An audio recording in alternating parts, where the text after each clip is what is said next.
Take one. Bob, why don't we start out with a description of your parents. Could you describe your mother to me? Yeah, my mother was, you mean from her early days, or as I remember No, her at later? this period of time. Oh, at this period of time. What was she Yeah. like as a person? My mother was an Irish, totally Irish Catholic woman, and primarily concerned with raising her children, and very strong in her Irish Catholic faith. And she was a tall woman. She was about 5'7", and weighed about probably at that time 165, 75 pounds. She was very strong, and she was quite a bit of laughter in her. And she was a very humorous person, and she was just what she was a mother, and she was an all-around mother. What was your father like? My father was about the same height as my mother, about 5'7". He was a very slender fellow, weighed about 125 pounds. He had dark brown eyes, jet black hair that went straight back, and rather heavy hair at that time, and always needed a shave.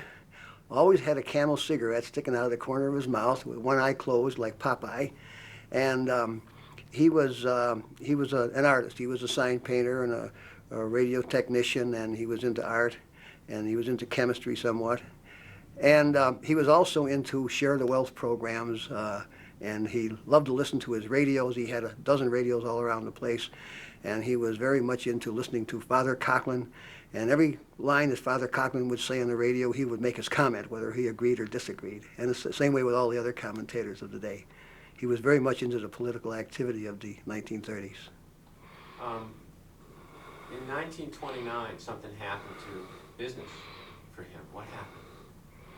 Well, of course, 1929, I was 4 years old, so I only know the results of what happened, and that was that his sign shop his painting business became almost non-existent to the point of making any income to bring upstairs to the family. The sign shop was downstairs in the large apartment complex, and we lived upstairs in the apartment there. And there was very little money coming upstairs from sign shop activity, and that was a source of irritation to him. I think my father always considered that income was something that he made in his spare time.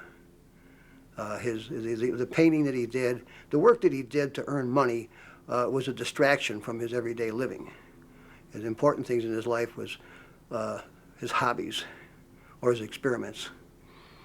Okay, let's cut for a second. Take two.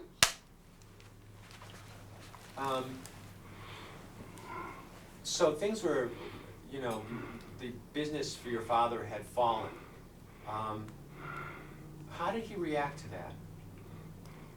Well, I had no specific reaction to the depression in the work area because it seems I grew up in that at no time that I ever remember my father's business being very successful, because by the time I was able to be aware of the situation in the family, it already existed. So it wasn't like we... Three. Mm-hmm. Okay, I'm going to ask you a different question. Mm-hmm. Why did your father want the bonus? What were the reasons? Well, that was quite simple. The depression, as I remember it, was merely a shortage of cash. We were not aware of any other standards of living and so forth. Merely a shortage of cash, and all problems that we had at that time would be readily solved by a few $100s cash. And I think that's the way they all felt. How did your father decide to go? Well, that was quite simple. If there was a bonus army going to Washington, D.C., my dad wouldn't miss it for the world. He was very socialist-minded. He was very share-the-wealth-minded. He was very anti the Hoover administration and the trickle-down economy of that particular era. And he was all for immediate action to help veterans especially. And he wouldn't miss that bonus army for anything. That was his type of thing. How did both your parents prepare for the trip? Well, my dad had a lot of activity. He had a couple of old panel trucks, and you have to remember panel trucks then were much smaller than they are now, and they were something like a Model A or a Model T, probably one of each. And he was always able to mechanically keep them running. There was no insurance, so probably the license plate probably cost $2 a year, if that. And he painted them all with Army camouflage colors of the orange and brown and green mixture, which makes a camouflage, and then prepared his signs for the bonus Army march. And then my mother just got ready. Her job was to get ready for a picnic, get all the clothing and the food ready that we had, and then ready to get us on the road with enough food and mainly clothing, enough clothing to get us through a summer excursion. It was like going to the beach. Instead of going to the beach for the week or for the day, we're going to Washington for a month. So you looked at this as a kind of adventure. It was an adventure. We all got in the trucks, and there was a friend of my father's. I believe his name was Earl, but I'm a little hazy on that. And he drove the other truck, and we would drive to the outskirts of town, like, for instance, Canandaigua, New York would be on the way.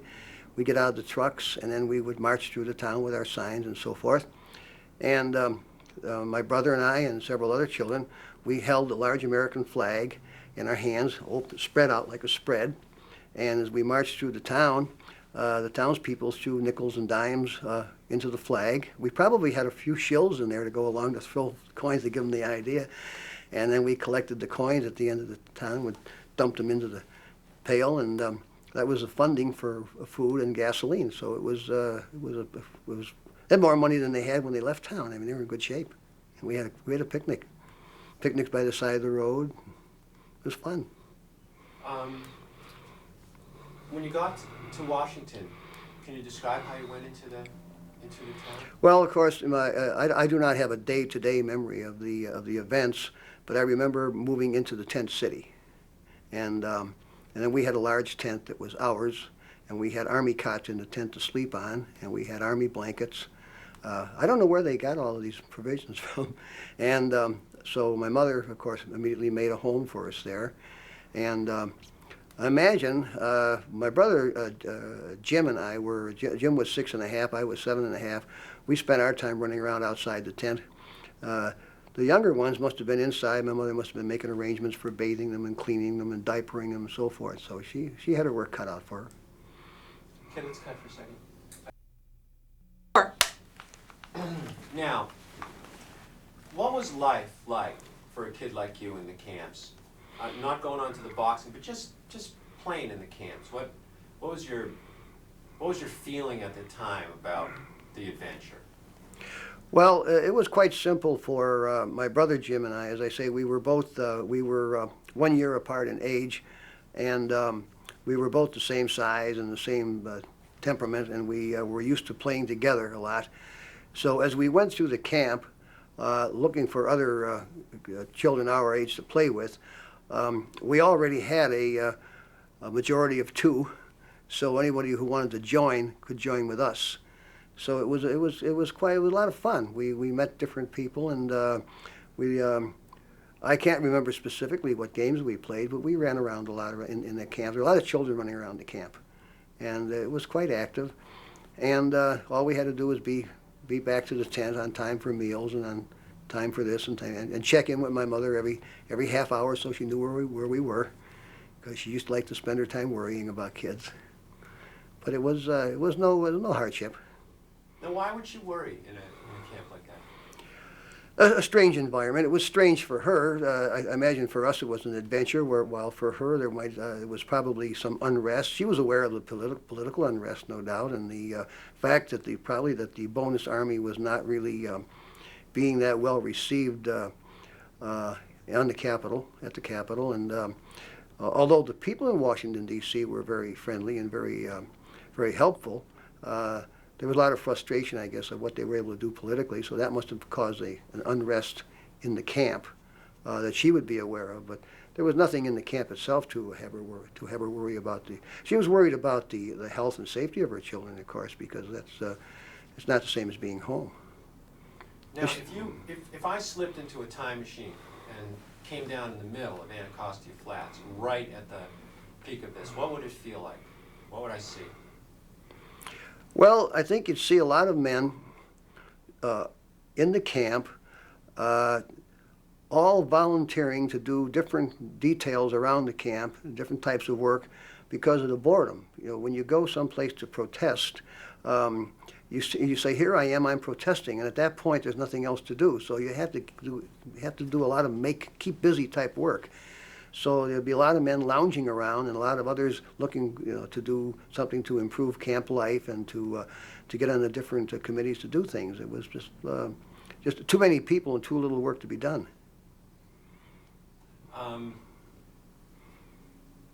When you would supplement your income, how would you do that? Yeah. 5. I love it. Yeah, take a little bit to your left, you're going to black that thing. Your mother had a plan to, why did she have this plan, first of all, and what did she do? You mean we were talking about supplementing the income? Right.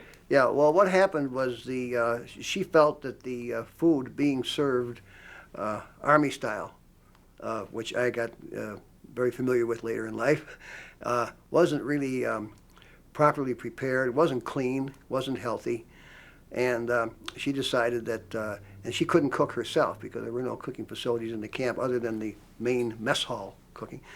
So she devised a plan where she took trays of bonus Army souvenirs, which were primarily little American flag lapel pins, was the main one I remember. There were some others, but that was the main one.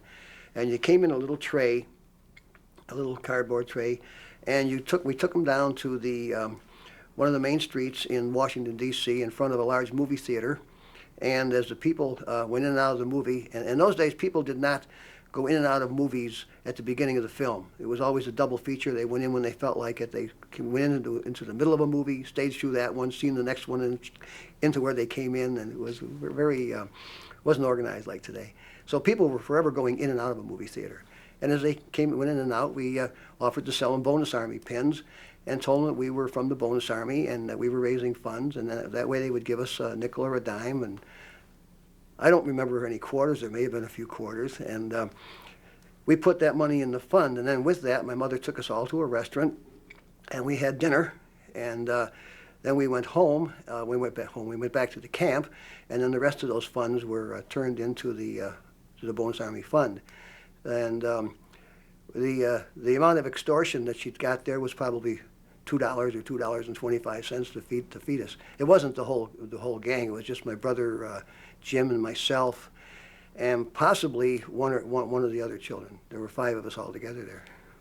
Now you were your mother's best salesman. Why? I was the oldest, and I was promised that if I sold a tray full of pins, that I could select my dessert at the restaurant. And I think we still all love to eat in restaurants.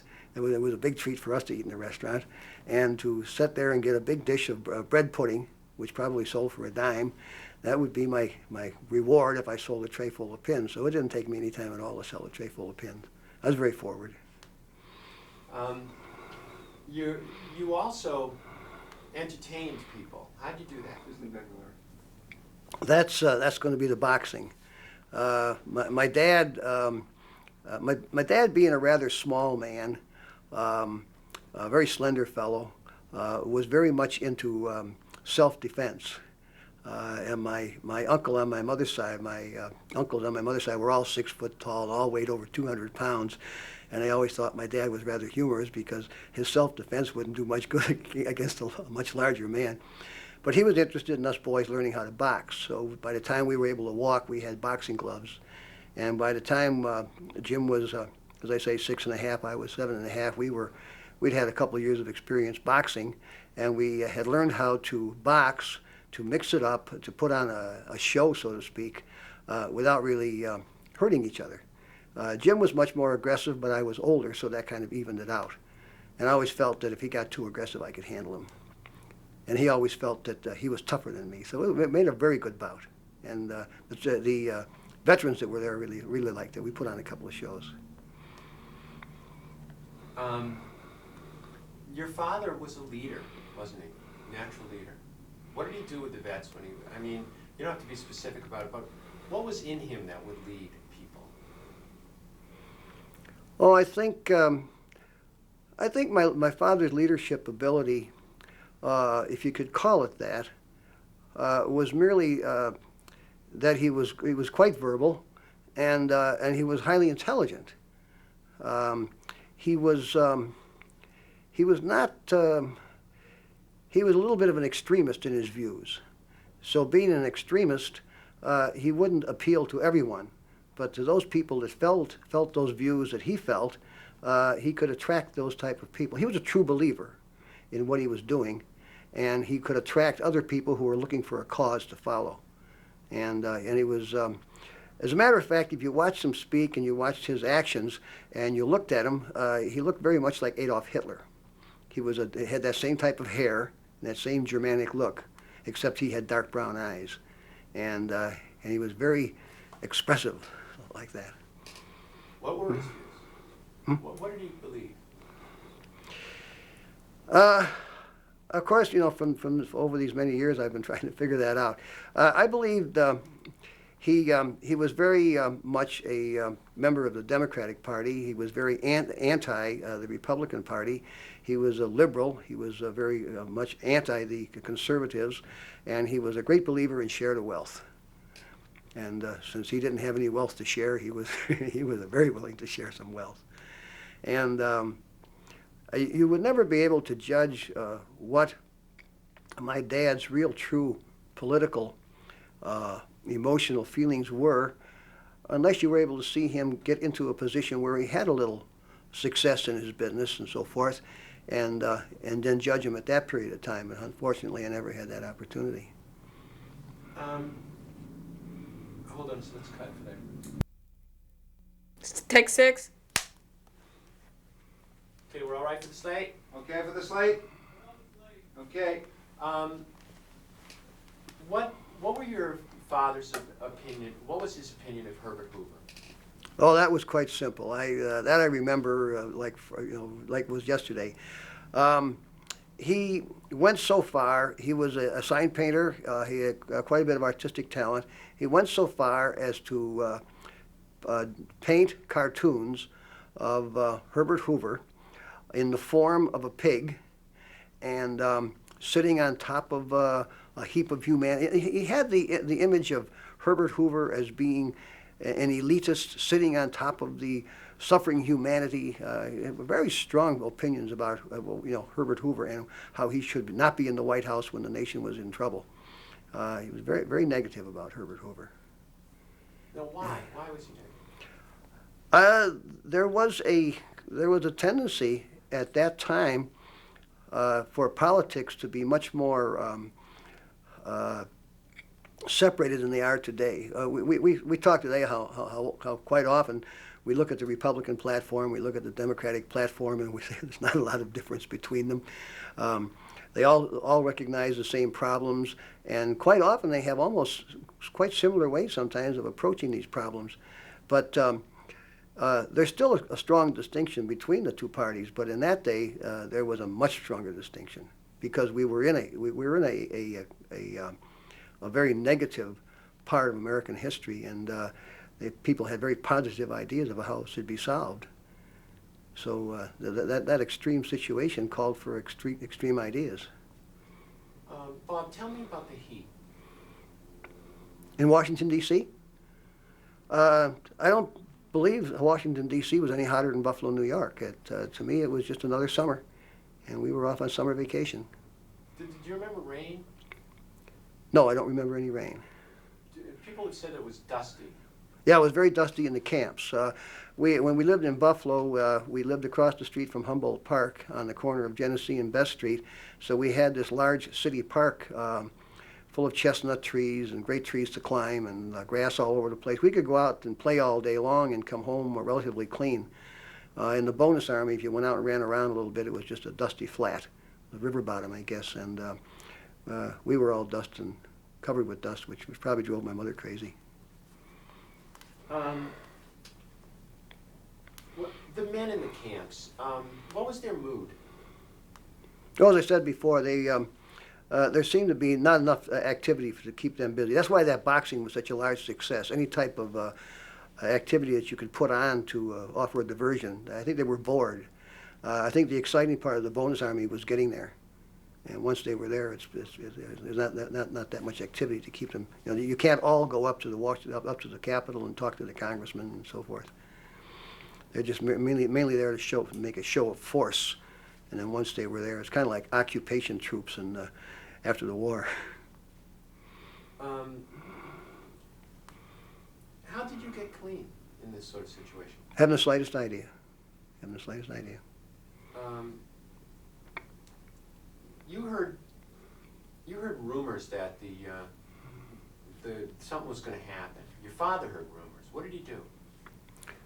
Well, the only thing I remember was that we were going to be forced to leave the camp, and at just about that time, I don't know how, but we did move over to a building, very possibly one of those buildings on Pennsylvania Avenue. It was a large storefront type building, and they ended up by putting a few older people and of course the women and children in that building. And then my dad got his paintbrush out again, which he always had with him, and he painted large red crosses on that building, and that became a refuge during the activity that commenced later, where we were not in any way pushed around or pushed out or pushed into police cars or whatever they did to. They had quite a problem if they were going to make these people leave. They didn't have enough Black Mariahs to back up and load the veterans in and take them off, so it must have been quite a problem to make these people vacate an area. We're going to change magazines, right? Take 7.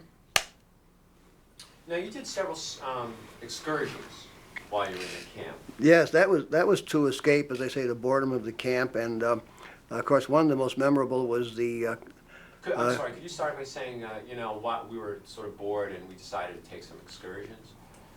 Yeah. Okay. That's very difficult for me to come on later. I'll try. But the life in the camp, of course, could get quite boring after being around the tent city for a while. And one of the excursions that we took was up to the Washington Monument, and I still remember that it was so many feet tall and so forth. I remember the numbers, and when I was a kid, I remember them, I should say, and that the stones came from all over the world. And I think my dad showed us that. Then we went up to the top of the monument, and we seen the greater Washington D.C. and of course that view down across to the Capitol. And then from not possibly on the same day, but one of those trips that we took was to the Mint.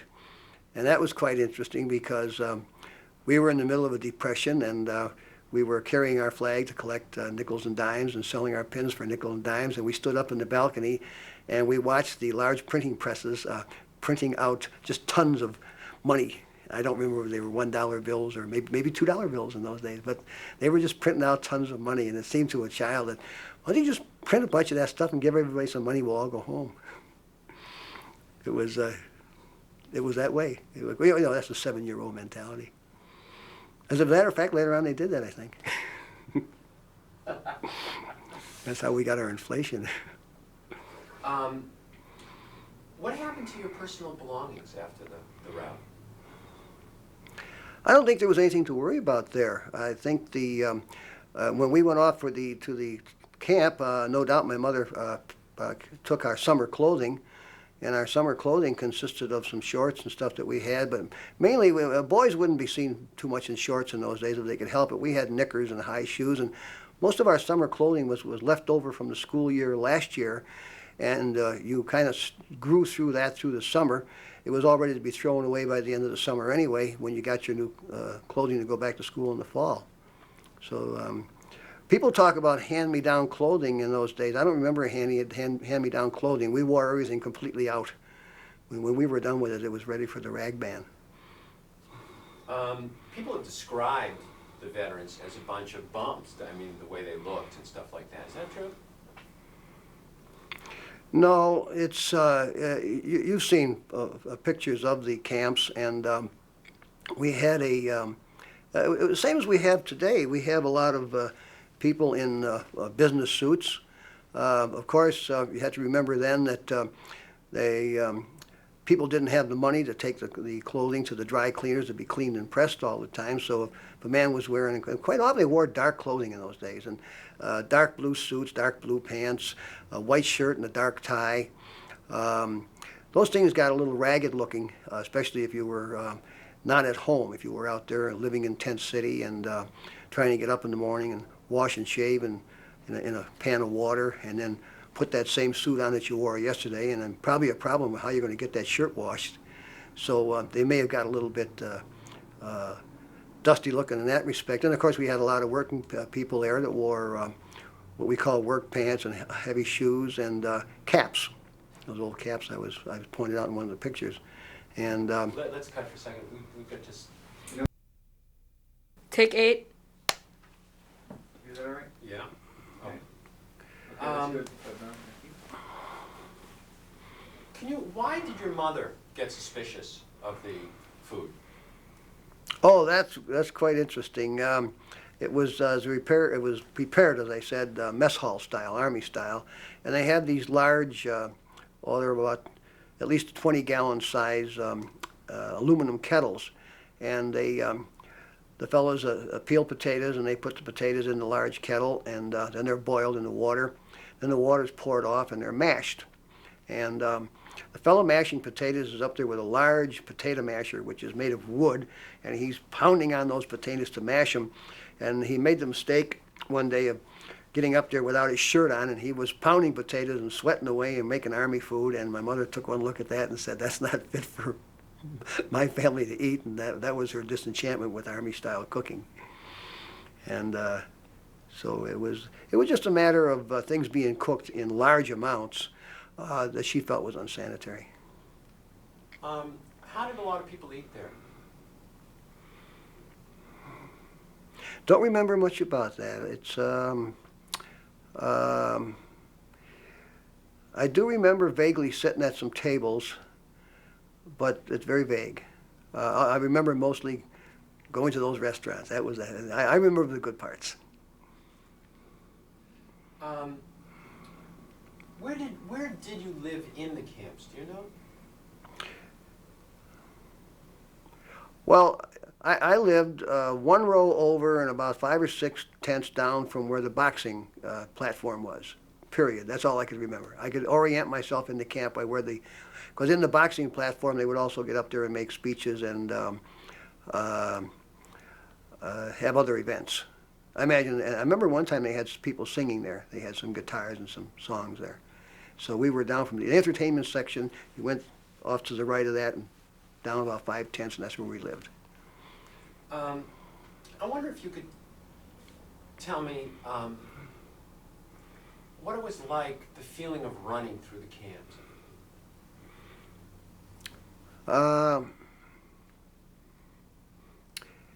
Yeah, it was a brand new experience. Never seen so many people together. Never seen so much activity going on. It was. And of course, we're children. You're always looking for other children to have games with, and there wasn't going to be any problem because there were a lot of kids around and a lot of people around, and it was a very positive experience. We enjoyed it. What were these people like? They were just like us. I'm sorry, I think we should change because we didn't. All right. Take 9. So, Bob, if you got back in a time machine and you went and you landed right in the middle of that camp, you're an alien and you land in the middle of that camp, what would be your most vivid impression? Well, it wouldn't be too positive. It would be a little bit of wonderment. We're wondering what all these people are doing here, because they're people together for a cause, but the cause is a political thing, and so there's very little that they can be actively doing. And you would see them camping. You would wonder, why are they camped here if you didn't know exactly what the reason was. Because it's obviously not where they live. It's obviously a temporary camp. It's obviously a temporary lifestyle. So your first impression would be, now what are all these people here for? Are they going someplace? Are they coming from someplace? Are they displaced? Is there a flood up the road someplace, or is there some catastrophe back there that I didn't see that had pushed all these people over onto this one piece of ground? So, and that's the way they felt. They were a little bit displaced in their homes. They were there for a purpose, but once they got there, they had to make do with life in the camp for as long as it took to negotiate with Congress and with the president, which wasn't happening. So it was kind of a befuddling situation. But in another sense, they were all living from day to day, and they kept busy enough surviving by cleaning their tents and getting themselves clean and getting their meals and getting meals from the mess hall. So, but it would still be a sort of a displaced person camp. I imagine if you went to any displaced person camp in the world today, you would find the same situation. Now, there was a kind of military feeling to the place too, wasn't? How was that? Well, that's because the men were all veterans, of course. They all had military training, as I had later on.